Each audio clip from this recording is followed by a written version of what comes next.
ሰላም ጤና ይስጥልን አድማጭ ተመልካቾቻችን፣ በዛሬው ርዕሰ አንቀጻችን ማጠንጠኛም አንዳንድ ሰዎች አንድ ችግር ውስጥ ሲገቡ ሌላውን እዛው ውስጥም ነክረው ራሳቸውን ማዳን ይችሉበታል ይለናል።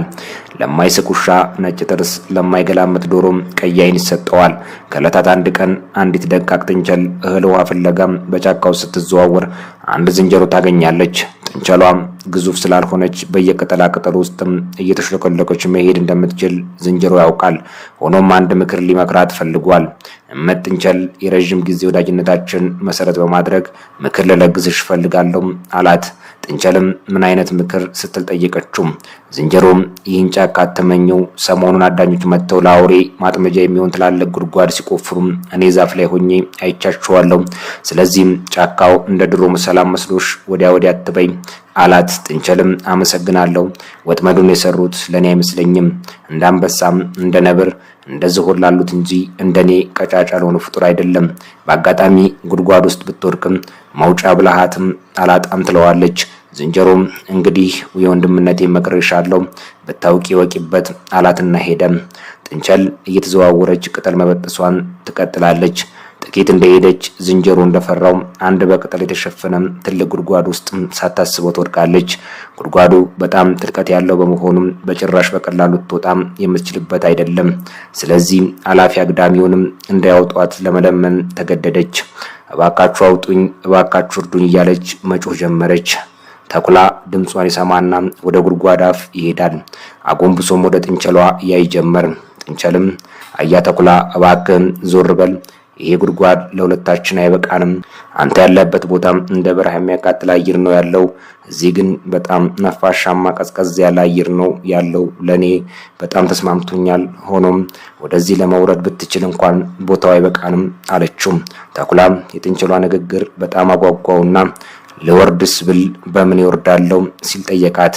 ጥንቸልም እዚያ ጉድጓድ አፍ አጠገብ አንድ በገመድ የታሰረም ባልዲ ያለ፣ ባሊ ውስጥም ገብተ በገመዱ ተንሸራተ መውረድ ትችላለህ አለችው።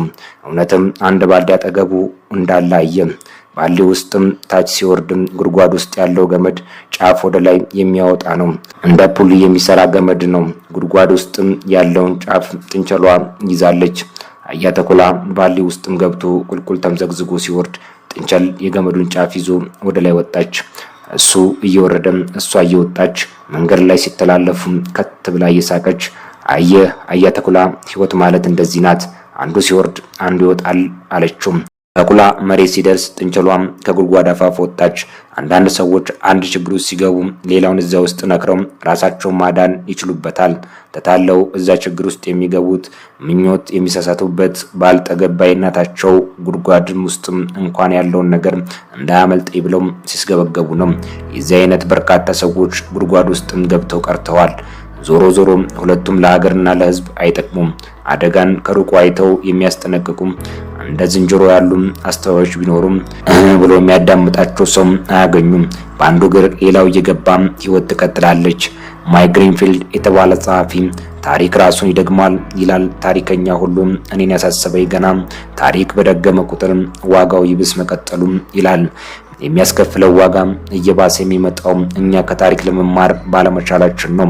የቀደመው የሰሩትን ስህተት በኋለኛው ይደግመዋል፣ ያውም በዚያኛው እየሳቀም እየተሳለቀ። በእገሌ ጊዜ ተበደላችሁ እጃችሁን አውጡ እያለ ከንቲባዎች ተቀያይረዋል፣ አስተዳዳሪዎች ተቀያይረዋል፣ ሚኒስትሮች ተቀያይረዋል፣ ወዘተም። ማንም ከማንም አይማርም። ሁሌም እኔ ከወደኩ የተሻልኩ ነኝ የሚለውን ለማረጋገጥ የቀደመውን እየረገሙ መቀጠል ነው። በዚህ አይነት ዲሞክራሲያዊ ስርዓት እመሰረታለሁ ብሎ ማሰብ ቢያንስ የዋህነት ነው። ከተነሳው ሹም መውሰድ ያለብንን ደግ ነገር ካላወቅን ከዜሮ እንደመጀመር የከበደ ነው ጉዟችን። በሁለተኛው ዓለም ጦርነት ወቅት ጀርመኖች ለንደንን በቦምብ በደበደቡ ጊዜ 3 አይነት ህዝቦች ተፈጥረው ነበር ይባላል። የተገደሉም ለጥቂት ሰዓቱና በርቀት የተሳቱም። የተገደሉት ሟች ናቸውና ስለ አደጋው ወሬ አይነዙም። ለጥቂት የተሳቱት በሰቀቀን ስቃዩን በማስታወስ የሚኖሩ ሆኑም። በሩቅ የተሳቱት ግን ቦምብ ጣይ አውሮፕላኖችን ለመዷቸውና ልበ ሙሉ ሰዎች ሆኑም ይለናል ጸሐፊ ማልኮም ግላድዌል። ችግርን መልመድ ደፋርና ልበ ሙሉ ያደርጋል ነው ነገሩ። ከዚህ ተነስቶም ለሀገርና ህዝብ መቆርቆር መቻል መታደል ነው። በዚህ ወቅት ደግሞ ማየት፣ በትክክለኛ ቦታ መገኘትና የሚሰሩትን በቅጡ ማወቅም ግዴታ ነው። ችግርን ለምዶ መተኛት ግን ሌላ ችግር ነው። ሁሉ በጄ ሁሉ በደጄ እያሉ አግባብነት ያለው ተግባር የማይፈጽሙ አያሌ ናቸው። የተማሩትና የሰለጠኑበት ሌላ፣ የሚሰሩት ሌላ የሆኑም አያሌ ናቸው። ስለ ግንባታ እያወሩ የማይገነቡ ካፈረሱ አንድ ናቸው። መንገድ ሰርቶ በቅጡ ሳንሄድበትና ሳናጣጥመው ከፈረሰ ወይ ሰሪው በቅጡ አላበጀውም ወይ ሂያጆቹ መሄድ አይችሉም፣ አሊያም ሆን ብለው የሚያጠፉ አሉ ማለት ነው። ስለዚህ በቅጡ መመርመርም ያስፈልጋል። የእነ ቶሎ ቶሎ ቤት ግድግዳው ሰንበሌጥንም ልብ ማለት መልካም ነው። ሁሉን በውሉም ካላስቀምጥንና ታማኝነትን ብቻ መለኪያ እናድርግ ካለን የተወዛገበ አካሄድ ውስጥም እንሰነቀራለን። መጫት እንደበዛው ጽሑፍ ከዋናው ማረሚያው ይበረክታል። ከተቃወምንም እድሉን በአግባቡም እንጠቀም። እንዳያምን ጥራውንም እንተው። በእጃችን ያለውን በወጉ መጠቀም ያስፈልጋል በሁሉም ወገን። አለበለዚያም ለማይስቅ ውሻ ነጭ ጥርስ፣ ለማይገላመጥ ዶሮም ቀይ ዓይን ይሰጠዋል የሚለው የወላይትኛ ተረት ይመጣል። ቆሎ ለዘርም እንዶድም ለድግር አይሆንም እንደሚባለው ማለት ነው።